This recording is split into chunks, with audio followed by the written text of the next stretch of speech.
आपकी आवाज में आज बात राम मंदिर के शिलान्यास और एमपी में गरमाई सियासत की। 5 अगस्त को पीएम मोदी अयोध्या में राम मंदिर का शिलान्यास करने जा रहे हैं। ऐतिहासिक मौके पर अयोध्या में भव्य तैयारियां की जा रही हैं। शिलान्यास के मौके पर पूर्व सीएम कमलनाथ ने राम मंदिर का स्वागत किया और कहा कि यह भव्य निर्माण हर देशवासी की खुशी के साथ हो रहा है। बयान आते ही इस पर सियासत शुरू हो गई। कमलनाथ के बयान पर बीजेपी ने निशाना साधा है। पहले से ही बीजेपी कांग्रेस पर राम काम में अड़ंगा लगाने का आरोप लगाती रही है। कई सवाल होंगे जिनके जवाब जानने की कोशिश करेंगे। एक खास पैनल भी हमारे साथ जुड़ेगा, मगर सबसे पहले आइए देखते हैं। तो एक रिपोर्ट हमने आपको दिखाई। 5 अगस्त को राम मंदिर का शिलान्यास होने जा रहा है। देश भर में उत्सव का माहौल है और ऐसे में कमलनाथ ने जो बयान दिया, पूर्व मुख्यमंत्री कमलनाथ कहते हैं कि वो भी इसका स्वागत करते हैं और इसके साथ साथ उन्होंने कहा कि हर देशवासी की खुशी के साथ ये शिलान्यास होने जा रहा है और ये केवल भारत में संभव है। खास मेहमान हमारे साथ जुड़ रहे हैं। हमारे साथ मध्य प्रदेश के एमएसएमई मंत्री ओम प्रकाश सखलेचा जी, इसके साथ साथ कांग्रेस के नेता और पूर्व मंत्री बालेंदु शुक्ल जी हमारे साथ जुड़ रहे हैं। एसोसिएट एडिटर जी मध्य प्रदेश छत्तीसगढ़ हरीश दिवेकर जी भी हमारे साथ जुड़ रहे हैं। मैं आप तीनों मेहमानों का बहुत बहुत स्वागत करता हूं। सबसे पहले सवाल सखलेचा साहब आपसे। सखलेचा साहब, इसमें वाकई कुछ हैरानी या कुछ अजीब सी बात है क्या? आपको लगा क्या? पूर्व मुख्यमंत्री कमलनाथ ने वही कहा है जो आप कह रहे हैं, पूरा देश कह रहा है कि वो स्वागत करते हैं शिलान्यास का। इसके साथ साथ भारत का हर आदमी खुश है राम मंदिर के शिलान्यास पर। देखिए, जब कांग्रेस इतने टुकड़ों में बट रही है तो उनके पास सिवाय राम के सहारे के और कोई सहारा नहीं बचा। तो सहारा लेने दीजिए, उन्हें कोशिश करने दीजिए। अच्छी बात है, ये भारतीय संस्कृति है और ये कहावत है, एक पुरानी कहावत है कि दुख में सुमिरन करे सब कोई, अरे सुख में कर ले तो दुख आए का। वही हालत कांग्रेस की है। मैं तो इससे ज्यादा कुछ नहीं कहूँगा, लेकिन नहीं, इतना तो मैं जरूर पूछूंगा आपसे सखलेचा साहब। उसके आगे आप चाहे कुछ मत कहें। आपने कहा कांग्रेस इतने टुकड़ों में बट गई, लेकिन आपके जिगर के टुकड़े आपके बगल में बैठे हैं आपसे टक्कर लेने को। कुछ दिन पहले तक आप ही की पार्टी में थे, आपकी पार्टी के टुकड़े थे, बीजेपी में कांग्रेस में चले गए। जी जी जी है। बालेंदु शुक्ल साहब बैठे हैं आपके साथ साहब। हेलो जी जी जी, बिल्कुल बिल्कुल। तो ठीक है, उनकी कोई कारण होगा। अब इतना बड़ा परिवार है भाजपा का भी, लेकिन एक कोई कारण होगा। मैं भी उस पर कमेंट करना ज़्यादा उचित नहीं समझता। लेकिन एक बात पक्की है कि कांग्रेस की जो हालत है वो तो बहुत, हर कोई उस पर कमेंट कर रहा है। और केवल एक ही राजनीति पूरे भारत में, क्योंकि एक नेतृत्व अब एक परिवार का शायद अब नई पीढ़ी को बिल्कुल, आने वाले सबको बिल्कुल स्वीकार नहीं है। ठीक, मैं इस पर आपसे एक सवाल और पूछता हूं ओम प्रकाश जी, उसके बाद फिर मैं शुक्ला साहब आपके पास आ रहा हूं। आपसे एक सवाल, अगर आप मुख्यमंत्री शिवराज सिंह चौहान का बहुत सम्मान करते हैं, जाहिर बात है, तो फिर उनसे ऊपर आप प्रधानमंत्री का भी बहुत सम्मान करते हैं। इसी लिहाज से हम जानते हैं कि कमलनाथ हनुमान जी के कितने बड़े भक्त हैं, और हनुमान जिनके भक्त रहे, कमलनाथ कैसे उनका सम्मान नहीं करेंगे? कैसे सोच लिया आपने? या कांग्रेस और कमलनाथ को आप अलग अलग देखते हैं? नहीं नहीं, बिल्कुल करना चाहिए। नहीं नहीं, मैंने आपको कभी ये नहीं कहा कि आप उनका सम्मान कम करिए जी। अपने हर नेता को। मैं तो भैया मेरी पार्टी के सबसे पुराने नेता, भले आज वो कितने एक्टिव है नहीं है, सबके पास जाना चाहिए, सबसे सुनना चाहिए, सबका सहयोग लेना चाहिए। मैंने ये बात नहीं कही। मैंने सिर्फ इतना सा कहा कि शायद उनके नेतृत्व में अब वो करिश्मा नहीं रहा कि वो सबको बांध पाए। क्योंकि राजनीति में जब परिवार बढ़ता है तो किसी न किसी का करिश्मा ही होता है जो सबको बांधता है। अपन सामान्य परिवार में देखें ना, एक परिवार के 10 सदस्य, 4 भाइयों का परिवार साथ नहीं रह पा रहा है। और इतने बड़े पूरे देश के परिवार को साथ रखने के लिए बहुत बड़ी स्किल की जरूरत होती है। ठीक, मैं लौट रहा हूं आपके पास सखलेचा जी। गलत बोल रहा हूं? बालेंदु शुक्ल साहब, बहुत साधारण सा कमाल की बात है, कांग्रेस में कोई करिश्मा नहीं रहा और आपने बीजेपी छोड़ दी, कांग्रेस ज्वाइन कर ली। या दरअसल कांग्रेस आपने इसीलिए ज्वाइन की है कि आप वहां करिश्मा उत्पन्न कर सकें? देखिए, मैं समझता था कि आज शायद चर्चा राम मंदिर के बारे में हो रही है। नहीं, राम मंदिर पर ही है। क्या चर्चा राम मंदिर पे हो रही है या कांग्रेस और बीजेपी के बीच की लड़ाई की बात हो रही है? करिश्मा है नहीं है, आ रहे जा रहे, तो चर्चा जिस पर हो रही है अगर उस पर चर्चा करें तो ज़्यादा बेहतर होगा। जहाँ तक राम मंदिर का सवाल है, मैं नहीं समझता कि राम मंदिर को बनाने के लिए कभी भी किसी भी राजनीतिक दल ने आपत्ति जताई हो। हर कोई चाहता है, हर हिंदुस्तानी चाहता है कि वहाँ पर राम मंदिर बने, और कमलनाथ जी ने वक्तव्य दिया है, बहुत अच्छा वक्तव्य दिया है, सही वक्तव्य दिया है। मुझे नहीं समझ में आ रहा है इसमें वाद विवाद या किसी अवसरवाद की बात हो रही है। तो मैं तो समझता हूँ कि बहुत अच्छा है कि राम मंदिर बन रहा है, शिलान्यास हो रहा है, सबको खुशी है, कमलनाथ जी को खुशी है, हमको खुशी है। अब सकलेजा जी क्या कहना चाहते हैं, तो मैं उनकी बात को समझ नहीं पा रहा हूँ कि किस विषय पे वो चर्चा करना चाह रहे हैं। शुक्ला साहब, आपसे मेरा एक सवाल और है। देखिए, बीजेपी का सीधा आरोप यह है कि जब राम मंदिर की कोर्ट में सुनवाई होने वाली थी, उस दौर में भी कांग्रेस ने अड़ंगा लगाया। उसमें खासतौर पर सबसे ऊपर वो रखते हैं कपिल सिब्बल को।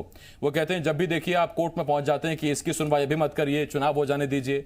जब शिलान्यास की बारी आई, कहा अभी कोरोना काल है, बाद में करिए, इतने लोगों को इकट्ठा करना ठीक नहीं।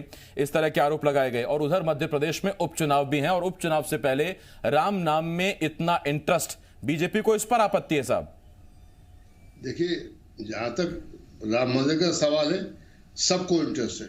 ऐसा नहीं है कि वहां पर राम मंदिर भारतीय जनता पार्टी द्वारा बनवाया जा रहा है। ये हकीकत सब जानते हैं कि मामला न्यायालय में था, और जब न्यायालय ने निर्णय दे दिया तो उसके बाद वहां पर मंदिर बन रहा है। अब मंदिर बन रहा है, इसमें सबको खुशी है। ये जरूर किसी ने कहा होगा कि वहां पर इस समय कोरोना का से पीड़ित वो स्थान भी है, जो मुख्य पुजारी हैं उनको कोरोना हो गया है, 14 अन्य पुजारियों को भी कोरोना हो गया है, तमाम पुलिसकर्मी जो वहां तैनात किए गए उनको भी कोरोना हो गया है। इसके बारे में किसी ने टीका टिप्पणी की है तो वो भी अनौचित्यपूर्ण नहीं है। अब जहां तक सवाल है कि कब हो रहा है, तो ये तो वो पंडित लोग जाने, जिसके हिसाब से वो समय निश्चित किया गया है। लेकिन इस तथ्य को भी अस्वीकार नहीं कर सकते अपन लोग कि ऐसे समय पर जो मुख्य पुजारी हैं और तमाम अनन्य लोग हैं उनको भी कोरोना हो रहा है। फिर भी अगर शिलान्यास हो रहा है तो खुशी की बात है, और कमलनाथ जी ने तारीफ की है, उसके साथ हम सब हैं। और मैं समझता हूँ कि मंदिर बने, जल्दी बने, अच्छा बने।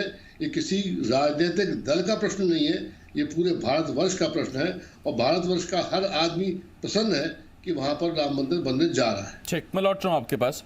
हरीश जी, आपके पास आ रहा हूँ। मध्य प्रदेश में चूंकि कांग्रेस को कमलनाथ लीड कर रहे हैं, और कमलनाथ चूंकि अध्यक्ष हैं, और उनकी जो छवि है वो एक धार्मिक नेता के तौर पर भी है। वो चुनाव से पहले, चुनाव के बाद भी मंदिरों में जाते हैं, उज्जैन महाकाल जरूर जाते हैं। इसके साथ साथ छिंदवाड़ा में उनके द्वारा बनवाया गया भव्य हनुमान मंदिर भी भक्तों के लिए आकर्षण का केंद्र है। भक्त वहां जाते हैं, अपनी आस्था प्रकट करते हैं। तो ऐसा नहीं है कि कमलनाथ को हम ये कह सके कि चुनाव के वक्त में उनको भगवान याद आ रहे हैं। क्या बीजेपी के ये आरोप चुनाव से पहले कांग्रेस के खिलाफ जा सकते हैं? बीजेपी उस हिसाब से माहौल बना सकती है, या दरअसल कमलनाथ की पिछली जो छवि रही है उसमें ये बहुत चौंकाने वाला बयान नहीं है? अगर कमलनाथ इस तरह का बयान देते हैं कि राम मंदिर बन रहा है तो उसका वो स्वागत करते हैं, बहुत ज्यादा पटरी से अलग हटके बयान दिया हो ऐसा दिखता नहीं है।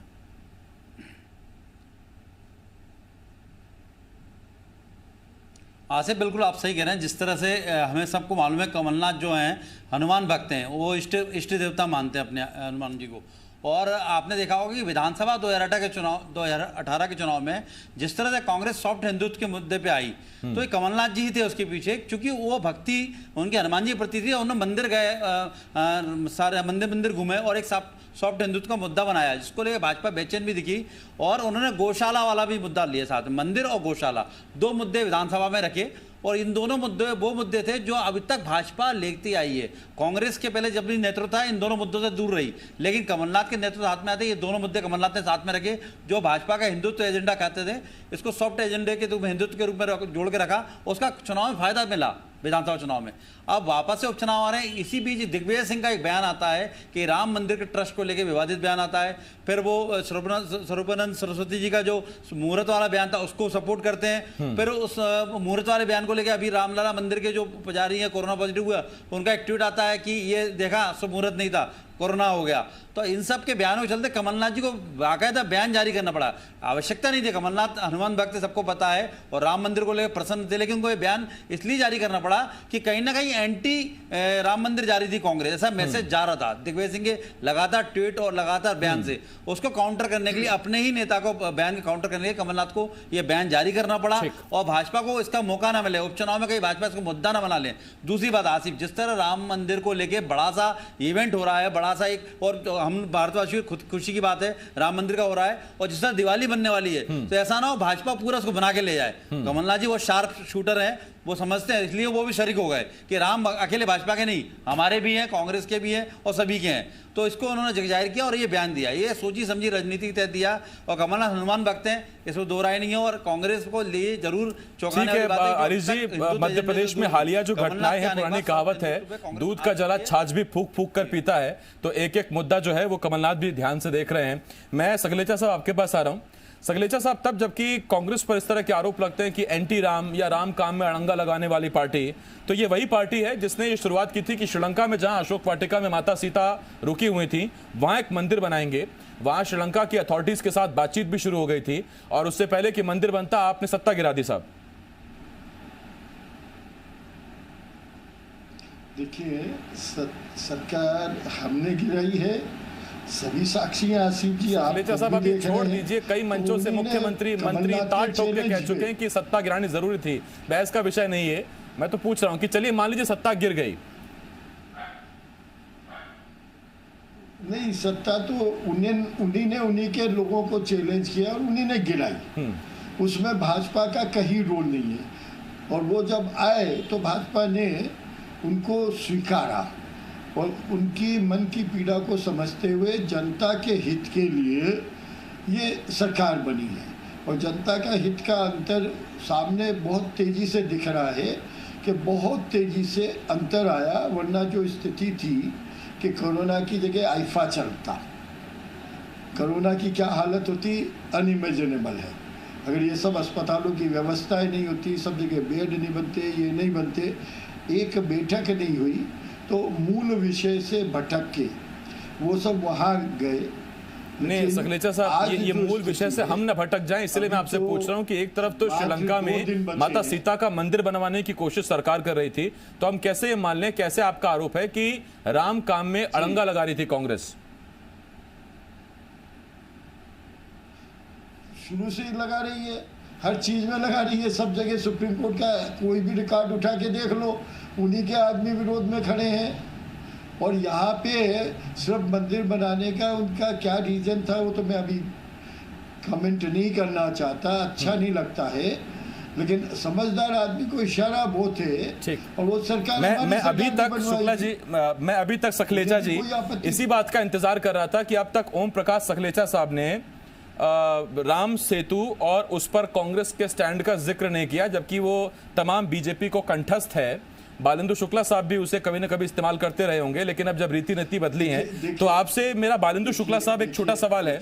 शुक्ला साहब, छत्तीसगढ़ सरकार जो कांग्रेस की बघेल सरकार है, उन्होंने माता कौशल्या की जन्मभूमि जो छत्तीसगढ़ में चंद्रखुरी है, वहां पर माता कौशल्या के एक भव्य मंदिर निर्माण की बात कही है। कांग्रेस ने हाल में कोई बड़ी बैठक, कोई नई लाइन तय की है क्या कि राम से जुड़े जितने नाम उन सबको भरपूर सम्मान मिले, तो ही फिर अपने को सम्मान मिलेगा? और ये राष्ट्रव्यापी है शायद कोई नीति। देखिए, इसको अपन बार बार राजनीतिक रूप से देख रहे हैं। हकीकत ये नहीं है मेरी समझ में कि जितने भी हिंदुस्तान के लोग हैं वो सब हिंदुस्तानी लोग हैं, भारतीय लोग हैं। विभिन्न राजनीतिक दलों में बटे हुए लोग हैं, लेकिन सब भारतीय, सब हिंदुस्तान के लोग रहने वाले हैं।